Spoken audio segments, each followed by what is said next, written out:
4 times a day, every day, good or bad? Great. Why? It's the best exercise anybody can have. Why go to the gym twice a day when you can burn as much calories that you do in an hour and 7 minutes while having? So you would never get tired of it? No. What's the most time that you've had in a day? Probably 10. That's probably like a little amount. I've probably done more. Wow. Yeah. It was good every time? Yeah. It has to be good every time. What's the point of having it? Are you able to make your man every time you have? Hell yeah. Yeah, and I want to see that too. Yeah. All right, realistically, like we let's break this down. When you see women talk like this, when you're not having sex, it sounds cool. 10 times a day, 4 times a day, she's a 4, she's a 304. Yes. The only type of people that can have sex like this are people that are mentally ill and suffering from things inside that keeps them stressed out to where they need dopamine releases. This is how it's easy for a woman to become a sex addict. It's going through traumatized situations and using dopamine from sex in order to feel good. A lot of women get addicted to sex because of the stress that they have going on in their life. And one thing that you're going to notice about women that do man jobs, they have a high sex drive. Not all. I got to say that because we got a lot of beta males that be in the comments.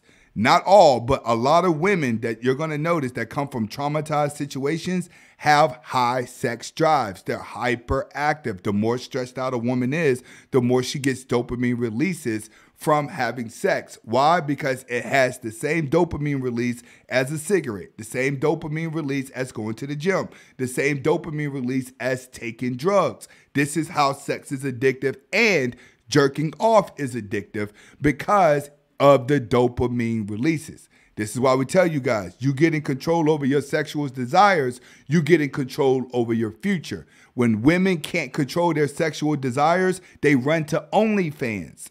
They run to guys and use sex as a weapon. They're constantly using sex because they're not going to use their brain in order to create a job. They have an addiction. Porn stars have an addiction to sex that they were doing before porn. Now they're just getting paid to feel good because of the addiction of dopamine that's going through their body.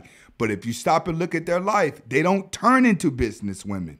They keep doing porn. They don't branch off and do anything else unless someone else is making money off of their name. And then when they get to the point where they're going to crash and they can't use sex for dopamine anymore, then they switch to sex toys or they get addicted to drugs.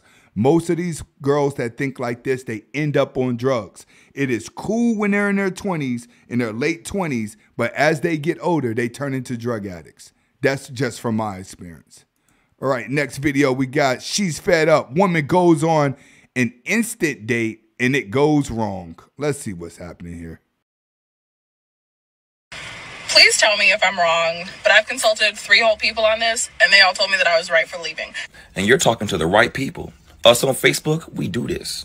I was supposed to go on a Starbucks date. This is what I was getting. I don't drink coffee. Anyway, we met on the apps, and I'm back on the apps, unfortunately.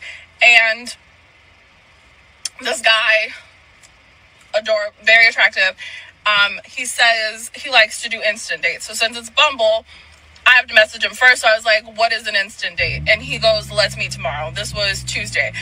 I was working, so we were going to meet today. I get there like 10 minutes early.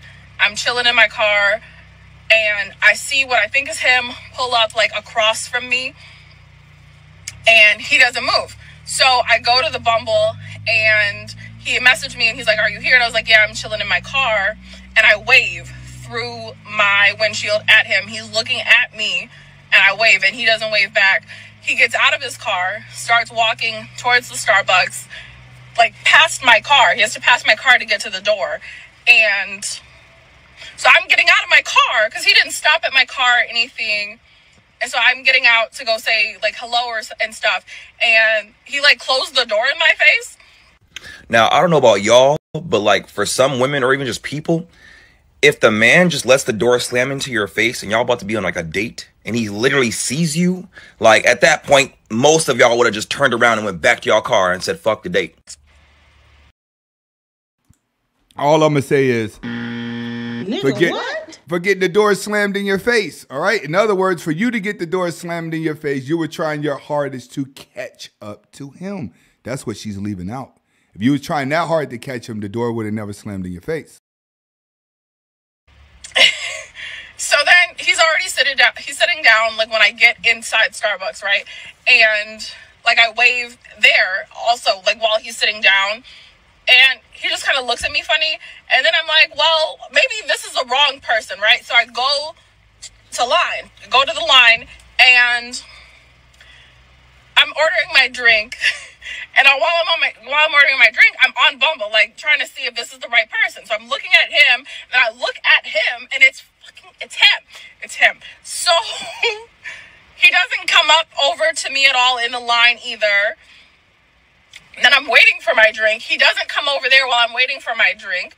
And at that point, I've been in the Starbucks because they were busy for like 10 minutes. And with nothing. Silence. This is one of those situations where I tell you guys, you got to stay offline. You got a whole bunch of desperate fat chicks that are online. What she's probably not understanding is he's probably looking at her like, hey, I don't want to be seen with you. And most guys out there, when you meet the women online, you don't want to be seen with her because you just want to smash. But you know what these girls do? They be so desperate, they're expecting something else. Let's get back to it. Like, I've tried to talk to you twice. You shut a door in my face, and then you didn't speak to me. You're already sitting down, like you didn't come up to me or anything. So I get my drink and I walk past him. I go to my car. I get in my car. I go to Bumble so I could be like, that was fucking rude. Like, you wasted my time. And he was like, well, you have a good day too. What?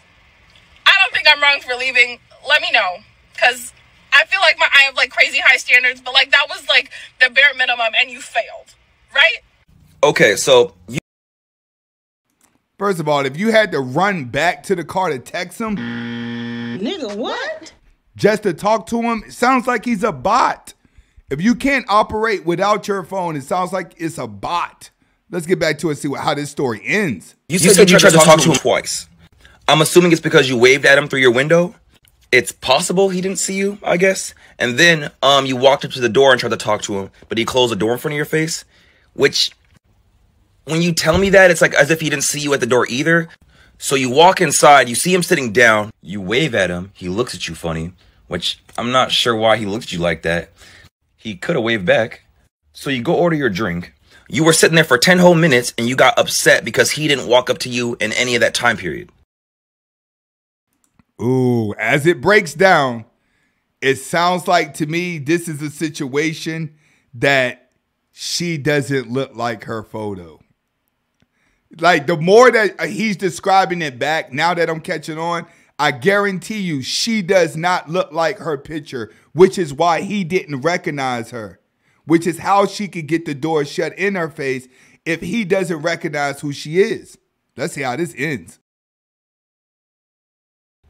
I can say that he's kind of whack for that. Like, he could have just walked up to you, but low-key, you could have walked up to him. I mean, it goes both ways. So in this case, you guys are kind of both being the wrong, because why the fuck didn't either one of you guys walk up to each other?